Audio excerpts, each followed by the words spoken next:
Salut à tous, c'est l'explorateur du dimanche. Aujourd'hui, on va se retrouver pour une petite vidéo qui ne sera pas donc en extérieur ou en exploration, mais qui sera donc tranquillement derrière mon écran, avec le petit micro, etc. Bizarrement, je suis moins à l'aise que quand je suis en caméra en exploration. Mais bon, on va faire avec, donc c'est la première fois que je fais un montage de ce type, donc ça sera pas parfait évidemment, je vous demanderai de prendre ça en compte s'il vous plaît. Donc aujourd'hui, on va parler des quatre règles d'or vraiment essentielles de base en fait à prendre en compte tout simplement quand on part en exploration. On peut pas partir n'importe comment, n'importe quand, sans prévenir personne, sans aucun matériel, etc., etc. Donc je vais vous détailler ça dans la vidéo de manière quand même assez brève, histoire que ça ne vous endorme pas. Et puis voilà, je vous souhaite de passer un bon visionnage et je vous dis à tout à l'heure. Donc, pour la première règle, ça va concerner deux objets à constamment avoir sur soi. Constamment. Qu'il fasse jour ou qu'il fasse nuit, il faut que vous les ayez. Si vous n'avez pas un de ces deux objets, vous n'y allez pas, surtout. Enfin, vous pouvez y aller, mais ça va risquer péril, parce que si vous arrive quelque chose, c'est vraiment la base des bases, ces deux objets. Donc, en première position, on va voir quoi? On va avoir une lampe torche. Toujours, qu'il fasse jour ou nuit, avoir une lampe torche sur soi. Imaginez, on se retrouve coincé dans une cave, dans un tunnel, etc. Une lampe torche pour voir, bah, c'est la base. C'est vraiment la base des bases. Deuxième objet, il va avoir un couteau. Toujours avoir un couteau sur soi. Ça peut servir, mais vous imaginez même pas à quel point ça peut servir. À vous défendre. Euh, Bah mine de rien, vous avez vu le film 127 heures, hein, sait-on jamais. Bon, c'est dans des cas vraiment extrêmes, etc. Donc vraiment obligatoire. Accessoirement, vous pouvez aussi prendre quelques culs et un petit joint. Non, je déconne, ça c'est pas vrai.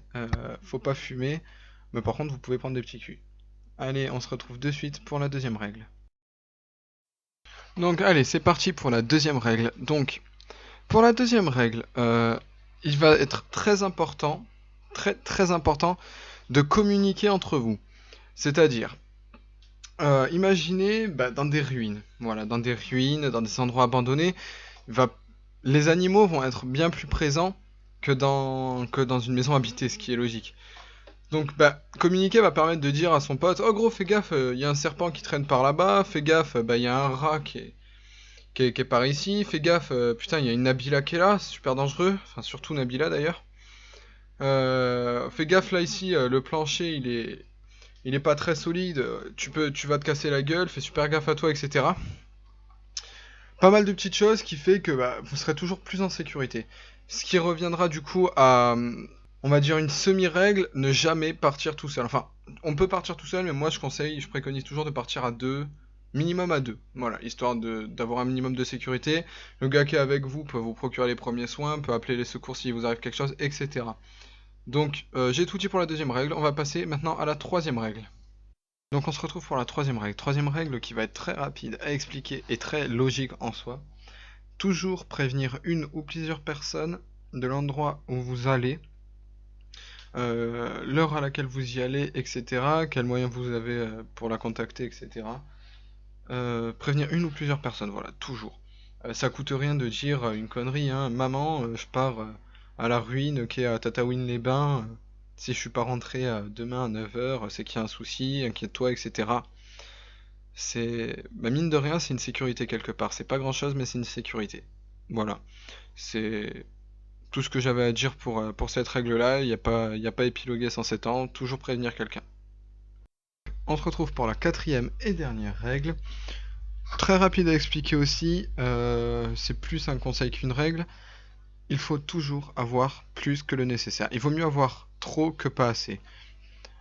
Si vous vous retrouvez coincé pour X ou Y raison que vous ne pouvez pas repartir, vaut mieux avoir de quoi grignoter, de quoi boire, de quoi s'éclairer, même un peu en trop grosse quantité, quitte à en ramener une fois qu'on aura réussi à sortir. Mais au moins, on a de quoi faire, on a de quoi voir les choses arriver, et on se retrouve pas pris au dépourvu, sans eau, sans avoir de quoi manger, sans couteau, sans lampe, etc. En fait, ça rejoint tout le reste, voilà, ça rejoint toutes les autres règles. Vous allez avoir assez de temps, enfin assez de ressources pour pouvoir euh, subvenir à vos besoins, le temps justement que les personnes que vous avez prévenues se rendent compte que vous n'êtes pas le rendez-vous et donc qu'ils préviennent les secours ou qu'ils viennent directement eux à votre recherche, etc., etc. Donc j'espère que cette vidéo vous aura plu.